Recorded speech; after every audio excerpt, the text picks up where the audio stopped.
यदि हजुरको सर्भाइकल या गर्दनमा पेन भइरहेछ र यो दुखाइ सरेर यहाँसम्म आएको छ भने यो हड्डी र मांसपेशी कमजोर भएर दुख्ने हो र यसलाई हामीलाई मजबुत गर्नुपर्छ। यसको लागि म 5 वटा एक्सरसाइज हजुरलाई सिकाउँछु जुन एकदम इजी छ र हजुर अफिसमा पनि बसेर गर्न सक्नुहुन्छ, घरमा पनि बसी बसी गर्न सक्नुहुन्छ है त। स्टार्ट गरौँ फर्स्ट एक्सरसाइजबाट। एक्सरसाइज गर्नु अगाडि हजुर यसरी चेयरमा या कुर्सीमा यसरी बस्नु होला, कम्मरलाई एकदम सिधा राख्नु, घाँटी पनि एकदम सिधा राख्नु होला। सो हामी स्टार्ट गर्छौँ नम्बर 1 एक्सरसाइज, त्यो भनेको चिन टक। चिन टक कसरी गर्ने हेर्नुस् है। यो हाम्रो चिउडोलाई यसरी भित्र लाने, भित्र लानुस् त चिउडो, अझ भित्र गर्नुस् हजुर। यो यसरी भित्र लाने, लाएर 10 सेकेन्डसम्म होल्ड गर्ने, होल्ड गरेर फेरि छोड्ने, छोड्नुस् त हजुर। फेरि भित्र लानुस् त हो, यसरी टाउको एकदम सिधा आउनु पर्यो, चिउडो एकदम मजाले भित्र लाने, 10 सेकेन्डसम्म होल्ड गर्ने अनि छोड्ने। यो पनि यो 10 चोटि गर्नु होला फर्स्ट एक्सरसाइज। अब दोस्रो एक्सरसाइज के गर्नुस् हेर्नुस्।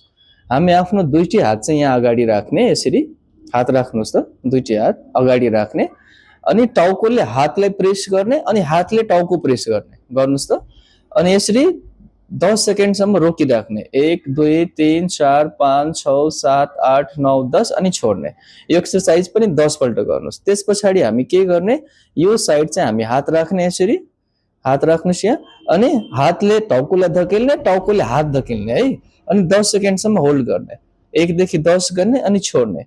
यो हाम्रो तेस्रो एक्सरसाइज। त्यस पछाडि फेरि हात यो साइड राख्नुस् त, यताबाट धकेल्नुस् त हजुर, यसरी धकेल्ने। याद राख्नुस् एक्सरसाइज गर्दा हाम्रो घाँटी एकदम सिधा हुनु पर्यो है। हातले जति जोडले ठेल्नुहुन्छ त्यति नै गर्दनले पनि प्रेस गर्नुस् र होल्ड गर्नुस् 10 सेकेन्ड अनि छोड्नु, 1 देखि 10 काउन्ट गर्नु, छोड्नु, 10 पल्ट गर्नुस्।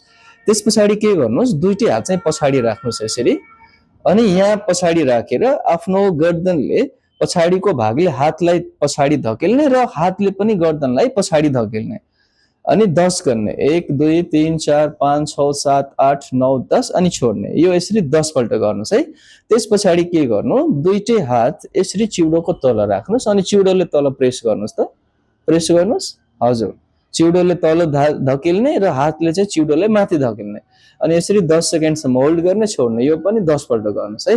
एकदम इजी छ हजुर, जहाँ बसेर जहाँ पनि गर्न मिल्छ है।